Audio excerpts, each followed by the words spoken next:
Consultant लगभग आज की जरूरत बन गई है, बट सोच समझ के करिएगा। कई बार लोग हमें बोलते हैं कि सर इतनी फीस क्या करना है, मतलब इतना काम नहीं है। नो डाउट कभी कभी मेरे को भी लगता है, बट महंगा रहो एक बार, सस्ता रहो बार बार। मुझे लगता है कि अगर आपको MBBS में एडमिशन लेना है ना, 4-5 कंसल्टेंट विजिट जरूर करिएगा। कोई हमारी विजिट चार्जेस नहीं है, आप हमारे से एक बार संपर्क करिएगा। एटलीस्ट मैं आपको ये गाइडेंस या ये विश्वास दिला सकता हूँ, मैं आपसे तो 1% बेहतर काउंसलिंग कर लूंगा, क्योंकि मेरा एक्सपीरियंस है। अगर आप 100 में 90 हैं तो मैं 91 तो जरूर हूँ। कई पेरेंट्स मेरे पास आते हैं जो जिनके बच्चों के बहुत अच्छे स्कोर होते हैं, वो कहते हैं कि सर हम पे नहीं कर सकते, हमें अगर गवर्नमेंट में होता है तो हम फ्री ऑफ कॉस्ट भी गाइडेंस दे सकते हैं। जब भी आप हमसे एनरोल होते हो तो मैं ये श्योर कर सकता हूँ कि जो आप मेरे को पे करोगे मैं आपको उससे 10 गुना ज्यादा सर्विस दूंगा। 21st सेंचुरी है और लाइफ ऐसी हो चुकी है कि अगर आपके पास किसी चीज़ की थ्योरेटिकल एजुकेशन नहीं भी है और आपने उस चीज़ के प्रैक्टिकल कर लिए या फिर उस चीज़ को टाइम दिया, आपके पास उस चीज़ का एक्सपीरियंस आ गया, तो आप उस सब्जेक्ट में महारत हासिल कर सकते हो। फॉर एग्जाम्पल आप कोई मैकेनिक बन सकते हो, कारपेंटर का काम हो सकता है। बट एक सब्जेक्ट ऐसा है जिसमें प्रैक्टिकल करने के लिए भी आपके पास उसकी थ्योरी एजुकेशन होना बहुत कंपल्सरी है। लास्ट जो हमारा पॉडकास्ट था वो एक डॉक्टर के साथ था, बट आज का जो पॉडकास्ट है वो एक ऐसे इंसान के साथ है जो डॉक्टर्स प्रोड्यूस करते हैं। Welcome Karun Singla ji. Thank you sir, thank you so much.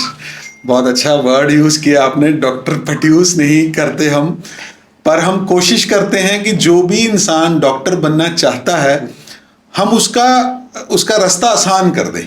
Fine, produce तो भगवान करता है और उसके माँ बाप उनके कर्म करते हैं, बच्चे की लगन पढ़ाई करती है। बट हाँ, हम एक चैनल पार्टनर हैं, हम एक जरिया हैं उस मंजिल को पाने का। क्या बात है जी, बहुत अच्छी बात है। सो बेसिकली करुण सिंगला जी, आपका इंट्रोडक्शन हो गया ये पर्सनली।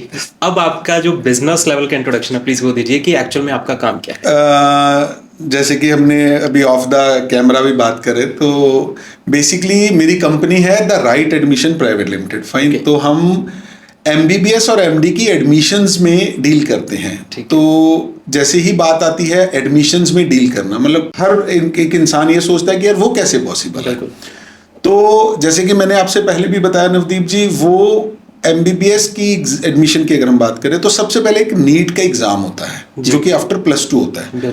जिस बच्चे ने 10th के बाद मेडिकल स्ट्रीम को चुना है, PCB physics chemistry bio subject choose किए हैं और वो कोचिंग ले रहा है MBBS करने के लिए या डॉक्टर बनने के लिए, तो उसके लिए एक टेस्ट का नाम है नीट। पहले तो स्टेट वाइज एग्जाम होते थे, फाइन, PMT वगैरह अगर आपने सुना होगा। तो अब गवर्नमेंट ने एक एजेंसी अपॉइंट कर दी है which is NTA, national testing agency. ये एजेंसी है जो पूरे इंडिया में यूनिफॉर्मली एक ही एग्जाम ले रही है विच इज नीट। फाइन, तो हर बच्चा जो भी डॉक्टर बनना चाहता है उसको नीट में अपीयर होना पड़ेगा। तो अप्रोक्सीमेटली 25 लाख 24 लाख बच्चा आज की डेट में एग्जाम दे रहा है अगर हम बात करें 2025 की। और सीट्स हैं लगभग 1,10,000 1,20,000 के आसपास। तो गैप बहुत बड़ा है। 25 लाख के अवज में 1,10,000 सीट होने का मतलब है कि डिमांड बहुत है। डिमांड भी मतलब लास्ट ईयर्स में इंप्रूव हुई है ड्यू टू कोविड के बाद। अगर आपने देखा होगा तो डॉक्टर्स प्रोफेशन ऐसा प्रोफेशन था कि जो कि काफी लाइमलाइट में रहा। बहुत से बिजनेस बंद हुए, बट डॉक्टर हमेशा से ही एक चर्चित रहा। और मुझे लगता है कि अगर आज हम इस पॉडकास्ट कर पा रहे हैं तो शायद उन डॉक्टर्स की वजह से ही हैं जिन्होंने कोविड में इतना साथ दिया, अपना तन मन धन सब कुछ भूल के दुनिया की सेवा की। तो बेसिकली उस मतलब पिछले कुछ सालों में मेडिकल का ट्रेंड बढ़ा है जी। तो उसके बाद क्या होता है नवदीप जी, जैसे बहुत से बच्चे ऐसे होते हैं ना जो ट्रेंड है, जिसका डिमांड है, उसमें चले जाना पसंद करते हैं ना। कुछ का तो पैशन होता है कि मेरे को यही बनना है यही बनना है, तो कुछ का ऐसा होता है जी। तो अगर मैं बात करता हूँ 24-25 लाख बच्चों की, तो उसमें 10-12 लाख तो ऐसे होते हैं जिनका पैशन होता है और 10-12 लाख ऐसे हैं जो बिल्कुल बहते दरिया में बहना पसंद करते हैं। तो आज के टाइम मेडिकल का थोड़ा सा ट्रेंड बढ़ा हुआ है जी।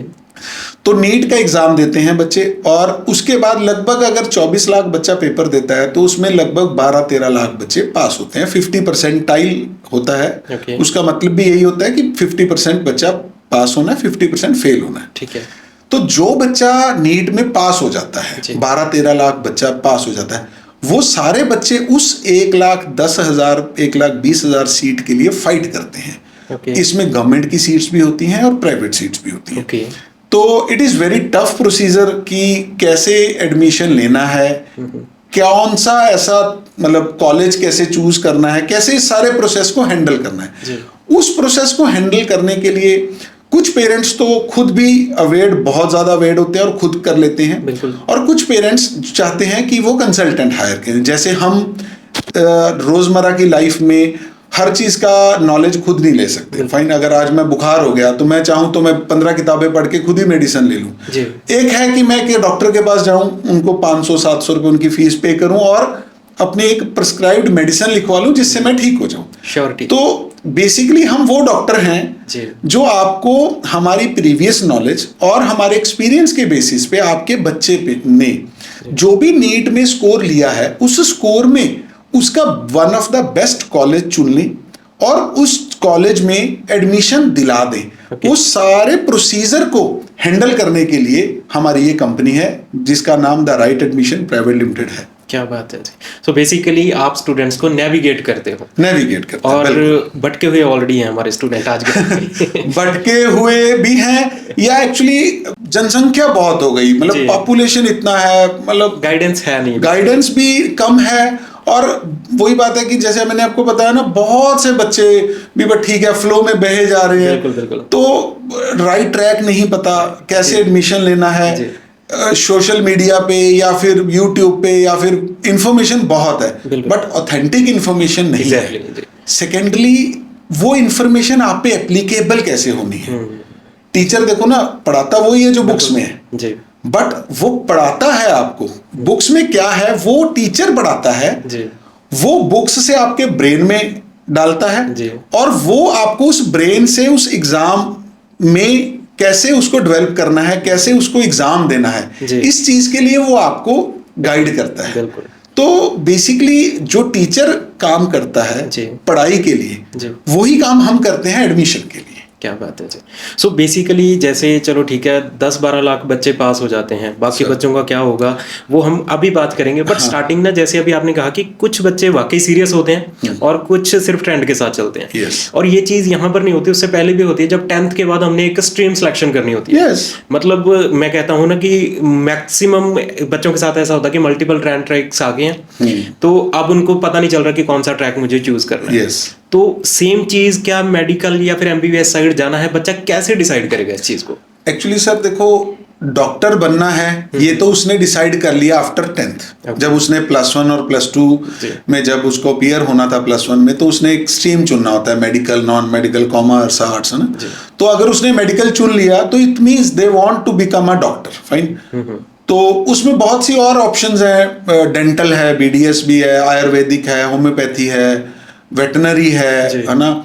उसके बाद कुछ पैरामेडिकल्स में भी जाना पसंद करते हैं, कुछ नर्सिंग में भी जाना पसंद करते हैं। तो स्ट्रीम्स हैं, बट मोर और लेस हर आदमी या उसके माँ बाप या हर आदमी चाहता है कि हम अपग्रेड हों, तो हम डॉक्टर बने। डॉक्टर नो डाउट आप भी समझते हैं बड़ा ही प्रेस्टिजियस एक ना प्रोडक्ट है, प्रेस्टिजियस उसकी समाज में वैल्यू है, लोग उसको बहुत मतलब अच्छी नज़र से देखते हैं। हम अक्सर वर्ड्स बोलते हैं डॉक्टर भगवान का रूप होते हैं और हैं भी। तो चुन लेता है बच्चा +1 में कि मेरे को डॉक्टर बनना है, तो वो 2 साल जब प्रिपरेशन करता है, नीट का एग्जाम देता है, तो धीरे धीरे उसका माइंड डेवलप और होता जाता है। फिर वो डिसाइड करता है कि मेरे को MBBS ही करना है, या मेरे को आयुर्वेदिक लाइन में जाना है, या मेरे को वेटनरी में जाना है, मेरे को एनिमल्स की सेवा करनी है। तो इस तरीके से वो उसका टाइम टू टाइम वो चूज करता है। कुछ भी करो, आपको नीट का एग्जाम देना ही है। ठीक है। और ये जो नीट का एग्जाम है, ये मतलब साल में कितनी बार देते हैं? एक ही बार होता है सर। एक बार होता है, फर्स्ट संडे ऑफ मई। और कंपटीशन बहुत ज्यादा है, वो मैंने आपको पहले बताया। तो फिर ऐसी कौन सी स्ट्रेटजीज हैं जिसमें आपके चांसेस मैक्सिमम हो सकते हैं? मतलब मोस्टली स्टूडेंट्स मिस्टेक्स तो करते होंगे। मिस्टेक्स तो होती हैं सर। बेसिकली मैं जैसे आपको पहले बताया कि मैं उसका गुरु नहीं हूँ। बिल्कुल। मेरी बात की उतनी वैल्यू नहीं होगी बिफोर एग्जाम। एग्जाम कैसे दें वो टीचर बताएगा। बट हाँ, मैं ये बता सकता हूँ कि मेहनत करनी पड़ेगी, थोड़ा सा नर्वस नहीं होना चाहिए एग्जाम में। नेगेटिव मार्किंग है तो इसमें तुक्के नहीं मारने, है ना, वो कुछ भी नहीं कि ABCD ऐसी लगाया हो। तो जो आपने पढ़ा है, जो आपकी मतलब प्रॉपर आपको एग्जाम प्रॉपर देना चाहिए। कुछ भी स्कोर आए, कुछ भी आपका स्कोर आए, अगर आप नीट क्वालिफाई हो गए तो आप इस किसी भी एक कोर्स में एडमिशन लेने के लिए एलिजिबल हो। और मुझे लगता है कि अगर आप +1 +2 2 साल, which is a very it's long period, 730 दिन हो गए, तो अगर आप इतना 2 साल किसी चीज को शिद्दत से पढ़ रहे हो ना, तो क्वालिफाई तो आप हो जाओगे। मुझे नहीं लगता 720 नंबर का नीट का एग्जाम होता है। अगर हम पिछले साल की बात करें तो 162 वाला पास था, तो it is not that much score, है ना, जस्ट 20% स्कोर, पास आप हो जाओगे। अगर आप पास हो गए तो आप इनके किसी भी स्ट्रीम में एडमिशन लेने के लिए एलिजिबल हो। जब आप पास हो गए, नीट क्वालिफाई हो गए, फिर उसके बाद आप हमसे जुड़ सकते हो। हम आपको बता सकते हैं कि आपको इस पर्टिकुलर स्कोर पे कौन कौन से स्ट्रीम में कौन कौन सी ऑप्शंस हैं, क्या आपका बजट रहेगा, कौन कौन सी स्टेट में आप जा सकते हो। और अगर मान लो आपने MBBS करना और इंडिया में बजट हाई है, जैसे private it's a little bit costly in India, तो आपको अब्रॉड में कौन सी ऑप्शंस है, कौन सी कंट्री में जाना चाहिए, किस कंट्री में की डिग्री वैलिड है इंडिया में, कौन सी कंट्री में बहुत अच्छी पढ़ाई है, कहाँ गवर्नमेंट इंस्टीट्यूट्स हैं, कहाँ पे जाने से आपको फर्दर MD में हेल्प होगा। वो सब चीजें हम आफ्टर नीट बच्चे को गाइड कर सकते हैं। ठीक है जी। सो बेसिकली जो आफ्टर नीट आप कंसल्टेशन करते हो सर, उसके लिए ऑलरेडी जो स्टूडेंट है उसको किस चीज़ के लिए प्रिपेयर रहना पड़े, ताकि एट द टाइम आके समटाइम्स होता है ना, बच्चे को बहुत शॉक लगता है कि ये तो मुझे पता ही नहीं था। नीट से पहले भी, नीट से बाद में होने वाली चीज़ों के लिए प्रिपेयर रहना पड़ेगा। हाँ, जैसे कि मैं मानता हूँ 24 लाख बच्चों में 20 लाख बच्चा तो कहीं ना कहीं कोचिंग ले रहा होगा। बिल्कुल, कोचिंग भी ले रहा है और उसका मॉक टेस्ट भी हो रहे हैं, उसके एक स्कोर भी आ रहे हैं।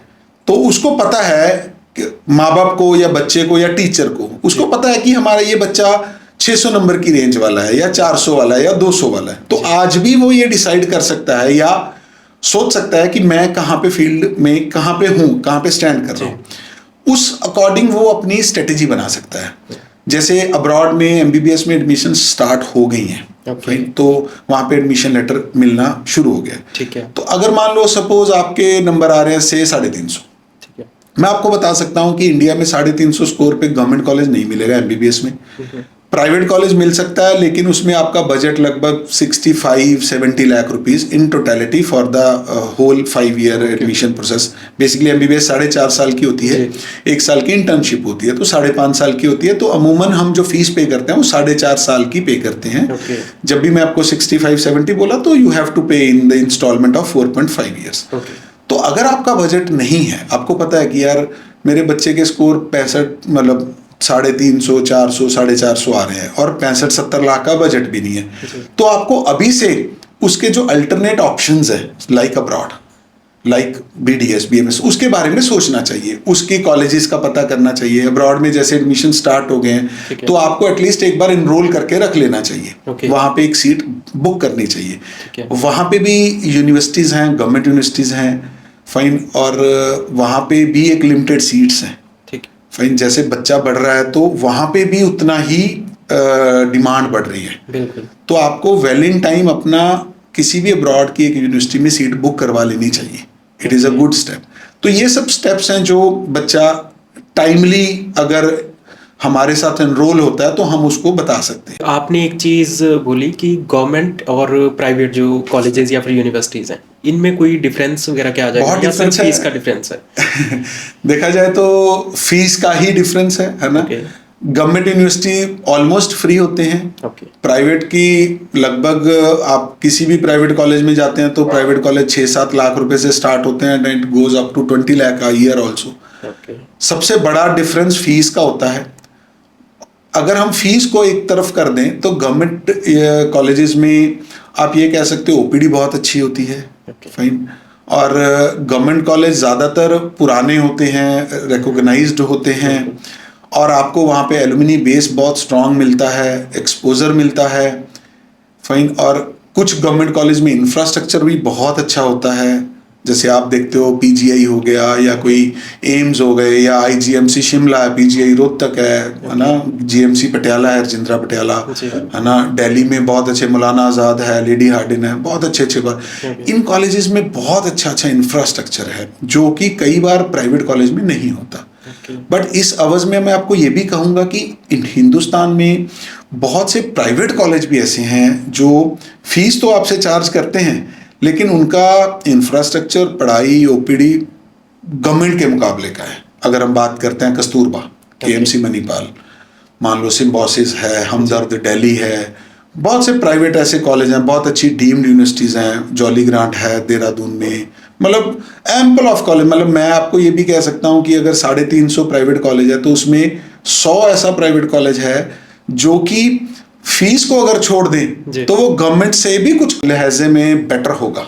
ओके, हाँ, ऐसा नहीं है। बट फीस इतनी ज़्यादा है प्राइवेट कॉलेज की, वो सारी चीजें ना पीछे रह जाती हैं। बिल्कुल, मतलब फाइनेंशियल कंडीशन 70-75 लाख रुपए में अच्छे कॉलेज में पढ़ना से मुझे लगता है कि गवर्नमेंट के अगर एवरेज में भी पढ़ना पड़े तो प्रेफर करना चाहिए गवर्नमेंट, है ना। Government college no doubt better होते हैं। ठीक है। अब कुछ बच्चों का, जैसे हमने स्टार्टिंग में बोला था कि एक पैशन होता है उस चीज़ को करने का, बट अनफॉर्चुनेटली कि हाँ जी वो गवर्नमेंट कॉलेजेस में बाय एनी चांस सिलेक्शन नहीं होती किसी वजह से, प्राइवेट कॉलेज में पढ़ना चाहते हैं तो अल्टरनेट ऑप्शन क्या हो सकते हैं फीस के लिए? लाइक कोई लोन सिस्टम प्रेफरेबल रहेगा या फिर? लोन बहुत इजीली अवेलेबल है। Study loan is not a big issue. Okay, बच्चे को मिलता है और नॉमिनल इंटरेस्ट रेट है, और लगभग इंडिया के हर कॉलेज में अगर आप पढ़ते हो मेडिकल में आपको लोन अवेलेबल है, प्रोवाइडेड आपके पेरेंट्स का ना आपका एक सिबिल स्कोर अच्छा हो, मतलब सब कुछ इन ट्रैक हो, कुछ गलत ना हो। लोन इजीली अवेलेबल है, सभी बैंक्स देते हैं। थोड़ा गवर्नमेंट बैंक्स पे मैं कह सकता हूँ कि लोन लेना चाहिए या लोन फैसिलिटी थोड़ा इजी रहता है और रेट ऑफ इंटरेस्ट थोड़ा कम रहता है, और लोन अवेलेबल है। और मेडिकल की पढ़ाई देखिए ये कहना नहीं चाहिए बट ये प्रोफेशन है। मेडिकल की पढ़ाई के बाद अच्छी अर्निंग्स हैं। डॉक्टर आप आजकल देखते हो गुड अर्निंग है।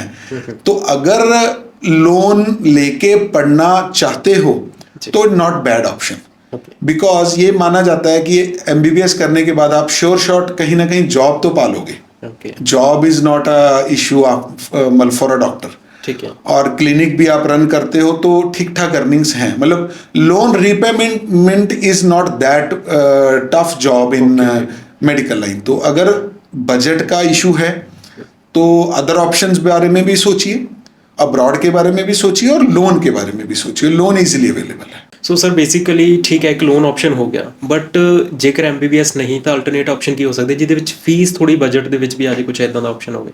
अगर हम फीस की बात करें सर तो एमबीबीएस के अलावा भी मैं तो यही सुजेस्ट करूंगा कि go with MBBS in abroad. Okay, ठीक है, ठीक ऑप्शन है, अच्छे कॉलेज हैं अब्रॉड में। अब्रॉड में जो फीस है लगभग अगर हम बात करें तो रफली 3-4 lakh rupees per year tuition fees है। 1-1.5 लाख रुपए बच्चे का हॉस्टल मेस, मतलब है ना, फूडिंग एक्सपेंसेस आ जाते हैं, बोर्डिंग लॉजिंग दोनों आ गए। तो रफली अगर हम बात करें 4-4.5 लाख 5 लाख पर ईयर में एमबीबीएस अब्रॉड एक ठीक ऑप्शन है। जैसे मैंने इन टोटलिटी बताया था, एमबीबीएस में इंडिया में प्राइवेट में 65 के आसपास अगर हम पकड़ के चलते हैं तो वहाँ पे हम उसको 30 मान सकते हैं, तो लगभग हाफ प्राइस है। तो you can consider for MBBS abroad as well. But कई बार होता है कि मेरे को अब्रॉड नहीं जाना है ना, या बच्चे को मेडिकल के लिए अब्रॉड नहीं भेजना, तो बीडीएस एक अच्छी ऑप्शन है। बीडीएस में 1.5-2 लाख रुपए पर ईयर फीस रहता है, ठीक ऑप्शन है। बीएमएस में भी लगभग 2-2.5 लाख रुपए पर ईयर फीस है। इन टोटलिटी बीडीएस में 7-8 लाख रुपए लगता है और बीएमएस में लगभग 12-13 लाख रुपए लगता है। और उसके बाद एक वेटनरी ऑप्शन है। मतलब ये मैं सब चीजें वो बता रहा हूँ जिसका गवर्नमेंट में नहीं हो रहा। मतलब I am talking about private. BDS में भी अगर आप गवर्नमेंट में जाते हो बहुत अच्छी ऑप्शन है और ऑलमोस्ट फ्री है। बीएमएस में भी गवर्नमेंट कॉलेज अवेलेबल और फ्री है। I am talking about the private, है ना। तो उसके बाद वेटनरी में अगर आपकी गवर्नमेंट में एडमिशन नहीं होती तो फिर सेमी गवर्नमेंट भी हैं, प्राइवेट कॉलेज भी हैं, बहुत सी अच्छी ऑप्शंस हैं। लगभग आप मान के चलिए 4-5 लाख रुपए पर ईयर में वेटनरी की भी ऑप्शंस हैं। ओके। तो इन सब कोर्सेज में ठीक रहता है। होम्योपैथी में बहुत अच्छी ऑप्शंस है। होम्योपैथी में तो रादर कई बार बहुत कम नंबरों पे गवर्नमेंट कॉलेज भी मिल जाता है। तो अदरवाइज प्राइवेट में भी बहुत ज़्यादा फीस नहीं है, 1.5-2 लाख रुपए फीस है, उसको आप प्रेफर कर सकते हो। ओके। उसके बाद नर्सिंग एक ऑप्शन है जो मुझे पर्सनली थोड़ा सा कम अच्छी लगती है। मुझे लगता है कि यार डॉक्टर बनो, नर्स क्यों बनना है। ठीक है। और इतनी फीस तो नर्सिंग में भी है। अगर नर्सिंग में भी जाते हो तो 1-1.5 लाख रुपए पर ईयर लगता है। तो 1-1.5 लाख दे के नर्सिंग करने से अच्छा है 1.5-2 लाख रुपए में BDS कर लो। डेंटल अच्छी ऑप्शन है। डेंटल का स्कोप इंडिया में भी बहुत अच्छा है, अब्रॉड में भी बहुत है। तो दीज आर दी ऑप्शंस जो मुझे लगता है कि बच्चों को प्रेफर करनी चाहिए। उसके अलावा बच्चों को अगर कुछ नंबरों से आपको लगता है कि 10, 20, 25 नंबरों से आपका मेडिकल में, MBBS में गवर्नमेंट कॉलेज नहीं हुआ तो उनको ड्रॉप करना चाहिए। फाइन, कोई प्रॉब्लम नहीं है। One year is not that big deal. मतलब है ना, अगर हम एवरेज 70, 75, 80 साल मानते हैं तो 80 साल में अगर 1 साल खराब भी हो गया तो not a big deal. But अगर आपके कुछ नंबरों का फर्क है, 10, 15, 20, 25 नंबरों का फर्क से आप गवर्नमेंट कॉलेज छूट गया तो आपको ड्रॉप के बारे में सोचना चाहिए। और अगर आपके पेरेंट्स का बजट नहीं है, मतलब उनकी विलिंगनेस टू पे नहीं है, तो आप ड्रॉप कर सकते हो। ड्रॉप करके आप नेक्स्ट ईयर तैयारी करिए, कोई ऐसी बात नहीं। 20-25 नंबर का गैप भगवान ने सब कुछ ठीक रखा तो वो कवर हो जाता है। आई डोंट थिंक सो कि मतलब सब कुछ नॉर्मल रखिए, नॉर्मल पढ़ाई करिए तो हो जाएगा। तो these are the alternate options. और ये तो वो स्टूडेंट्स हो गए कि हमने ऑप्शन दे दिया कि यहाँ नहीं तो चलो अब्रॉड जा सकते हैं। बट हमारे बहुत सारे NRI भी इस पॉडकास्ट को देख रहे होंगे, क्या उनके लिए इंडिया में कोई ऑप्शन? उनके लिए तो बहुत बढ़िया ऑप्शन है। इंडिया तो NRIs को बहुत अच्छे से लेता है। NRIs बेसिकली जो भी रेजिडेंट है अब्रॉड में, जो बेसिकली इंडियन है, जो यहाँ पे हर कॉलेज में 15% सीट 15% सीट NRIs के लिए सुरक्षित हैं। फाइन।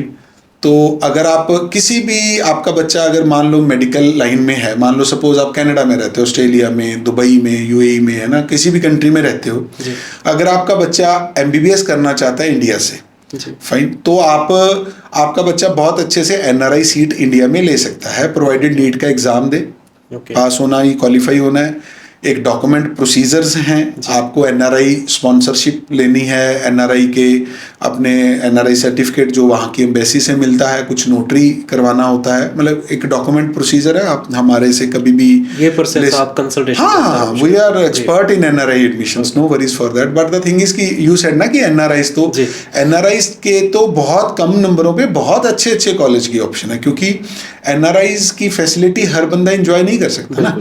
तो आपके लिए NRI होना जरूरी है। जब मैं आपके लिए NRI की बात करता हूँ तो आपके लिए NRI मतलब कुछ स्टेट ऐसी हैं जो सिर्फ एक्चुअल NRIs को लेती हैं।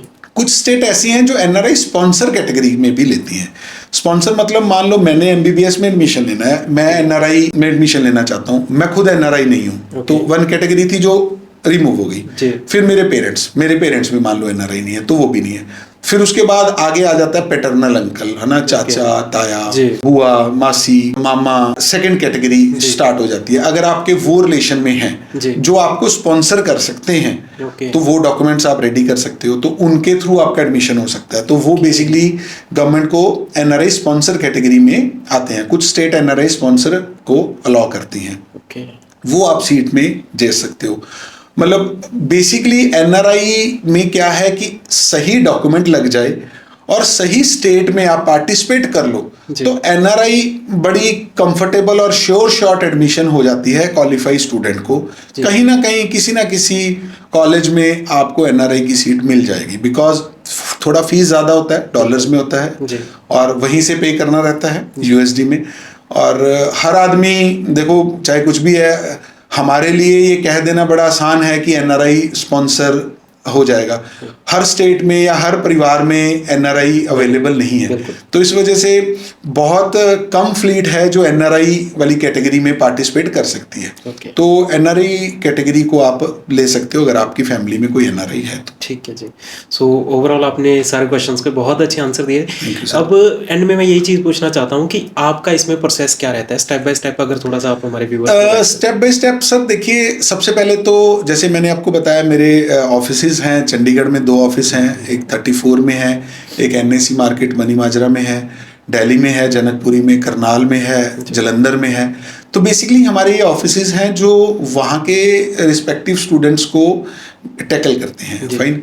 तो लोग हमारे पास आते हैं तो हमसे डिस्कस करते हैं अपने करियर ऑप्शंस, कि पेरेंट्स पूछते हैं कि सर हमारे बच्चे के ये स्कोर आ रहा है, हम लगभग इस स्कोर में हमारे बच्चे का मतलब इस रेंज में हमारा स्कोर आएगा। तो उस रेंज में हम उनको सजेस्ट करते हैं स्कोर में ये ऑप्शंस हैं, ये कोर्स ऑप्शंस हैं। फिर उसके बाद वो हमसे बजट डिस्कस करते हैं। फाइन। तो उसके बाद मान लो अगर वो हमारी उनके साथ सेटिंग आ गई कि हाँ भाई इतने स्कोर पे ये budget, we are okay with that, तो वो हमें फिर हायर करते हैं कि ठीक है सर आप हमारे वकील हो, आप हमारा केस लड़िए। फाइन। मैं बार बार हर अपने पेरेंट्स को बोलता हूँ कि सर मैं कोई जज नहीं हूँ, मैं सिर्फ वकालत कर सकता हूँ, मैं आपका केस लड़ सकता हूँ, फैसला जज साहब सुनाएंगे। होना सब कुछ नंबरों पे है, सब कुछ नीट के स्कोर पे होना है, बट हाँ हम अपनी राइट नॉलेज से, तभी मेरी कंपनी का नाम द राइट एडमिशन है कि आपके राइट स्कोर पे मेरी राइट नॉलेज आपके बच्चे को राइट एडमिशन में डाल देगी। तो वो प्रोसीजर को हम डे 1 से प्रोसेस को अपनाते हैं। हर बच्चे को उसके जो भी कॉलेज है, मान लो सपोज मेरी उनसे डिस्कस हो गई कि ये 5 कॉलेज या ये 10 कॉलेज हैं जो इस स्कोर पे हमें मिल जाएंगे, मेरा एक पास्ट एक्सपीरियंस कहता है। तो हम उस 10 कॉलेजेस को प्रायोरिटाइज कर लेते हैं कि यार इन 10 में ये सबसे बढ़िया है, ये सेकंड, ये थर्ड, ये फोर्थ ना। तो फिर हम उस सारे कॉलेजेस को, वो 10 या 15 या 20 जो भी कॉलेज हमारे डिस्कस हुए, हम उस कॉलेज को ग्रेस करने के लिए उसके सारे प्रोसेस को स्टार्ट करते हैं। वेरियस स्टेट के फॉर्म भरने पड़ते हैं। नीट तो एक बेसिकली टेस्टिंग एजेंसी का फॉर्म है, वो तो सिर्फ आपके स्कोर दे देगा। उस स्कोर को यूटिलाइज कहाँ करना है, कौन सी स्टेट में पार्टिसिपेट करना है, आपको उस स्टेट का फॉर्म भरना पड़ेगा। आपको हरियाणा में लेना है, आपको चंडीगढ़ में लेना है, आपको जलंधर पंजाब में लेना है, कोई दिल्ली में लेना है, राजस्थान में, उस स्टेट का फॉर्म होता है। तो वो स्टेट के फॉर्म भरना, उस सारे फॉर्म्स की सिक्योरिटीज भरना, चॉइस फिलिंग करना, सारे उस कॉलेज को कैसे ऑप्ट करना है। कोई कॉलेज फर्स्ट राउंड में मिल सकता है, किसी स्टेट में सेकंड में मिल सकता है, वो मतलब पूरी स्ट्रेटेजी डेवलप कर लेना उस कॉलेज को ऑप्ट करने के लिए। तो जैसे कि मैंने पहले भी कहा कि मैं कोई जज तो हूं नहीं, बट हाँ हम जब उसका प्रॉपर एक केस स्टडी बना लेते हैं कि सर हम आपके ये 3 कॉलेज हैं जो राउंड 1 में ऑप्ट करने की कोशिश करेंगे, मान लो मेरिट हाई जाती है, नहीं होता, तो हम अगले राउंड में इन 6 कॉलेज को अपनी पॉकेट में बना लेंगे, थर्ड राउंड में 9 को बना लेंगे, 10 को बना लेंगे। या आपको मान लो पहले राउंड में ये 3 कॉलेज हैं, पहले हम आपको ये दिलाएंगे ताकि आपका एक एमबीबीएस की सीट सिक्योर हो जाए। सेकेंड राउंड में हम उसको अपग्रेड करने की कोशिश करेंगे। तो ये सारा प्रोसीजर मतलब समझ रहे हो, मतलब plan A, plan B, plan C सारे बनते हैं। तो जैसे ही कोई बंदा हमसे एनरोल करता है तो हम उसका सारा प्रोसीजर हम करते हैं। उसको हम एक डॉक्यूमेंट की लिस्ट दे देते हैं कि सर ये आप डॉक्यूमेंट हमें स्कैन करके मेल कर दीजिए, ओरिजिनल आप संभाल के रखिए, जब भी आपका एडमिशन होगा आपको वो ओरिजिनल डॉक्यूमेंट उस पर्टिकुलर यूनिवर्सिटी या कॉलेज को प्रोड्यूस करने पड़ेंगे। तो उनके वो सारे स्कैन डॉक्यूमेंट्स के थ्रू हम सारे उसके फॉर्म भरते हैं, जो जो हमें फॉर्म चाहिए। और सारी ही काउंसलिंग प्रोसेस के जो मतलब हर काउंसलिंग में ना हर स्टेट में 4 राउंड होते हैं, 1 2 3 4। तो सारे राउंड्स को हम उसके चॉइस फिलिंग करना, उसके सारे ऑप्शंस को देखना, कैसे लेना है, मतलब हम कोशिश करते हैं कि जो बच्चा हमारे साथ एनरोल हो जाए उसकी एडमिशन कहीं ना कहीं हो जाए। मतलब हमारी एनरोलमेंट ही तभी होती है अगर मान लो सपोज आपने कहा कि मेरे नंबर है 500, मैंने आपको बोला कि सर 500 पे आपको गवर्नमेंट कॉलेज तो नहीं मिलेगा, आपको प्राइवेट कॉलेज मिलेगा जिसका बजट से 8 लाख रुपए पर ईयर है, 9 लाख रुपए पर। अगर आप कहोगे नहीं सर मेरा ये बजट ही नहीं है, तो मैं आपको अपने साथ एनरोल ही नहीं करूंगा। फाइन। आपकी मेरे साथ एनरोलमेंट ही तब होगी अगर आप और हम एक फ्रीक्वेंसी लेवल हमारी मैच होगी कि हाँ ठीक है sir we are okay with the 8 9 10 lakh rupees, you can start a process. उसके बाद मुझे लगता है कि बहुत हाई चांस होते हैं कि हम एडमिशन कहीं ना कहीं ले लें, क्योंकि हम एक कॉलेज को टारगेट नहीं करते, हम बंच ऑफ कॉलेजेस को लेके चलते हैं। Okay. तो ये सारा प्रोसीजर बेसिकली पेरेंट्स को नहीं पता होता। बिल्कुल जी। पेरेंट्स तो क्या करता है, पास्ट के 1-2 साल के स्कोर देख लेता है जी। वो कोई पैमाना नहीं है मुझे लगता है एडमिशन का। Okay. उस साल ट्रेंड क्या था, वो स्टेट की फीस क्या थी, बच्चे कितने थे, मेरिट कितनी गई थी, जी। कैसे वो स्टेट ने मतलब कौन से राउंड में कैसे बच्चों को एंटरटेन किया, बहुत सी चीजें देख के और फिर उसकी एडमिशन प्रोसेस को हम करते हैं। मतलब जैसे कि एक मतलब आप अपना केस खुद भी लड़ सकते हो, है ना, बट एक वकील द्वारा लड़ा गया केस मुझे लगता है शायद आपसे ज्यादा बेटर होगा, है ना।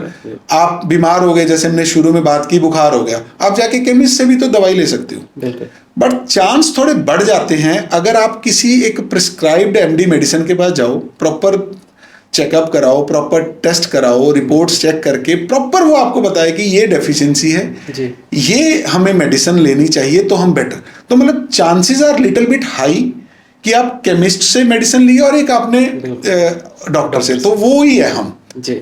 ठीक है। सो एंड में एक सवाल ऐसा पूछने जा रहा हूँ, वैसे तो ये गवर्नमेंट ड्यूटी है कि उनकी ड्यूटी बनती थी कि उन्होंने ये चीज़ सही करनी थी, बट लास्ट ईयर जो भी हुआ, क्या उसके बाद स्टूडेंट्स का विश्वास थोड़ा टूटा है, तो उनके लिए क्या करना चाहिए? एक्चुअली सर लास्ट ईयर ना देखो, वही बात है, गिलास आधा भरा हुआ या खाली। बिल्कुल। मुझे भी लगता है कि बहुत सी प्रॉब्लम्स आई, पर सुप्रीम कोर्ट में ये केस चला जी, 2-3 महीने लगे, बहुत हाई जजमेंट आई, मतलब सुप्रीम कोर्ट के जो chief justice of India, it's not a small thing, है ना, तो उन्होंने खुद केस सुना, चंद्रचूड़ जी ने खुद केस सुना, मैं उसकी हियरिंग सुनता था, फुल डे हियरिंग चली। तो मुझे लगता है कि हमें वो भूलना चाहिए, पता नहीं कुछ हुआ था नहीं हुआ था, बट मुझे ये लगता है कि अब 2025 में गवर्नमेंट बहुत स्ट्रांग है, ऐसा कुछ नहीं होगा। जिन बच्चों का विश्वास टूटा है या यू कैन से, है ना, दिल टूटा है, मैं उनको यही कहूँगा आप स्ट्रांग रहिए, ये सब चलता रहता है, कोई ऐसी बात नहीं, आपके हाथों से कोई लेके जा सकता है, आपके माथे से कोई नहीं लेके जा सकता। अगर भगवान ने आपको डॉक्टर बनाना लिखा है तो आप डॉक्टर बनोगे, कोई कुछ कर ले, कोई करुण सिंगला हो ना हो, आप कोई कंसल्टेंट करो, कुछ करो ना करो, उससे कोई फर्क नहीं पड़ता। अगर डेस्टिनी आपकी एमबीबीएस है, डॉक्टर बनना है, तो आप बनोगे। 1 साल पहले 1 साल बाद, जैसे मैंने पहले बताया, 70-80 साल की जीवन है, कोई फर्क नहीं, कुछ नहीं होता, आगे नहीं होगा ये उम्मीद ही कर सकता हूं, आपको विश्वास दिला सकता हूं। बाकी आप अपना कर्म करिए, कर्म का फल मिलेगा, कोई ऐसी बात नहीं है, लेट सवेर मिलेगा, भगवान मुझे नहीं लगता आपके साथ बुरा करेगा। क्या बात है सर, दैट्स सो नाइस। सो बहुत सारे व्यूवर्स हैं, अब वो वाकई आपको उन्होंने सुन लिया और वो कांटेक्ट करना चाहते हैं, तो प्लीज़ उनको ये बता दें कि वो आपसे कैसे मिल सकते हैं, ऑनलाइन ऑफलाइन जहां भी आप हर तरीके से हमें कांटेक्ट कर सकते हैं। हम अपना फ़ोन नंबर भी दे रहे हैं आपको, इससे बात कर लीजिए, हमारे ऑफिस विजिट कर लीजिए, यूट्यूब पे हमारा चैनल है द राइट एडमिशन करके, और आप उसको फॉलो कर लीजिए, फेसबुक पे कर लीजिए, किसी भी हमारे किसी भी ऑफिस में विजिट करिए, कोई भी फ़ोन करिए, कोई आपको इन्फॉर्मेशन चाहिए, कोशिश करूँगा कि मैं आपको सारी इन्फॉर्मेशन इंस्टेंट प्रोवाइड करूँ, बट नो डाउट थोड़ा सा पीक आवर्स होते हैं हमारे भी, अभी बहुत ओवर रश होता है या ओवर हम ऑक्यूपाई होते हैं। ये बात मैं गारंटी से आपको कहूँगा कि अगर आप मेरे को फ़ोन करोगे तो मैं आपसे बात करूँगा ही करूँगा, चाहे मेरा फ़ोन आपको रात को 11 बजे आए, मैं कोई भी ऐसी कॉल नहीं होती जो मैं मिस करके रात को सो जाऊं, सारी कॉल्स को अटेंड करके ही सोता हूं। और बाकी आप हमारे किसी भी ऑफिस में कांटेक्ट कीजिए, हमारे यूट्यूब को फॉलो कर लीजिए, आपको बहुत सी इन्फॉर्मेशन फ्री ऑफ कॉस्ट मिल जाएगी। जैसे सर ने बोला, हम ऑलमोस्ट डेली बेसिस पे वीडियोस डालते हैं, जो भी हमें कंटेंट ठीक लगता है। ये पॉडकास्ट भी आपने हमें इनवाइट किया तो यही मेरा एक रीज़न था कि मैं समाज को एक सर्व कर सकूं, क्योंकि ये मतलब एमबीबीएस या डॉक्टरी एक नोबल प्रोफेशन है, तो मैं भी समाज का कुछ ऐसा अंग बन सकूं। मैं उस काबिल नहीं हूं कि मैं किसी को ट्रीट करूं, बट मैं इतना काबिल हूं कि मैं जो लोगों को ट्रीट करते हैं मैं उनको ठीक ट्रीट करूं, तो अच्छा आपको गाइडेंस मिलेगा। और बहुत सी हमारे YouTube पे वीडियोस को आप देख सकते हो, हमारे जो प्रीवियस रिकॉर्ड्स हैं, हमारे पेरेंट्स जो हमारे साथ जुड़े हुए हैं जिनकी एडमिशन्स हुई है, मैं उनसे आपकी बात करवा दूंगा अगर थोड़ा सा भी आपको हमारे बारे में जानना है। क्योंकि देखिए, MBBS एडमिशन की कंसल्टेंसी में मैं सबको यही गाइड करता हूँ कि बहुत सोच समझ के कंसल्टेंट करिएगा जी। कंसल्टेंट लगभग आज की ज़रूरत बन गई है ना, बट सोच समझ के करिएगा। कई बार लोग हमें बोलते हैं कि सर इतनी फीस क्या करना है, मतलब इतना काम नहीं है। नो डाउट कभी कभी मेरे को भी लगता है कि यार, बट महंगा रोए एक बार, सस्ता रोए बार बार। बिल्कुल। मुझे लगता है कि अगर आपको MBBS में एडमिशन लेना है ना, तो एक बार कंसल्टेंट 4-5 कंसल्टेंट विजिट जरूर करिएगा, करिए ना करिए, है ना, कोई हमारी विजिट चार्जेस नहीं है, आप हमारे से एक बार संपर्क करिएगा जी। एटलीस्ट मैं आपको ये गाइडेंस या ये विश्वास दिला सकता हूँ, मैं आपसे तो 1% बेहतर काउंसलिंग कर लूंगा, क्योंकि मेरा एक्सपीरियंस है। बिल्कुल, है ना। अगर आप 100 में 90 हैं तो मैं 91 तो जरूर हूँ। बिल्कुल, ये आप भी मानते हैं, फाइन। बाकी फिर भी अगर आपको कोई भी प्रॉब्लम हो, हम फ्री ऑफ कॉस्ट भी, अगर आप मान लो, कई पेरेंट्स मेरे पास आते हैं जो जिनके बच्चों के बहुत अच्छे स्कोर होते हैं, वो कहते हैं कि सर हम पे नहीं कर सकते, हमें अगर गवर्नमेंट में होता है तो हम फ्री ऑफ कॉस्ट भी गाइडेंस दे सकते हैं। बट वही बात है, हमारा परिवार इससे पलता है, यही हमारा बिजनेस है, यही मेन हम बिजनेस करते हैं, तो हमारी एक फीस है।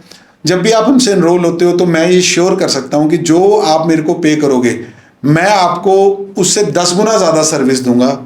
कभी भी किसी भी पेरेंट्स के साथ कोई भी ऐसी चीज़ नहीं करते कि मतलब उनको दुख लगे। तो ये मैं आशा करता हूँ कि अगर आप हमसे जुड़ते हैं तो मैं आपको सर्व करूंगा, और 100% सर्व करूंगा, और अच्छा सर्व करूंगा। क्या बात है sir, thank you so much. आपने बहुत अच्छी गाइडेंस दी, ऑनेस्टी के साथ और कॉन्फिडेंस के साथ। आई एम श्योर कि ये गाइडेंस वाकई में बहुत इंपॉर्टेंट है आज के टाइम पे हमारे यूथ के लिए। Well, thank you so much sir for being here. Thank you sir, thank you. मैं सारी टीम का भी धन्यवाद करता हूँ, आपने हमें इन्वाइट किया। और कोई भी आपको कोई भी कभी भी ज़रूरत हो, आप सर से भी कॉन्टैक्ट करेंगे या हमसे कॉन्टैक्ट करेंगे आपको, और हम आपके साथ हैं। मेहनत से पढ़ाई करिए। Thank you so much. जय हिंद।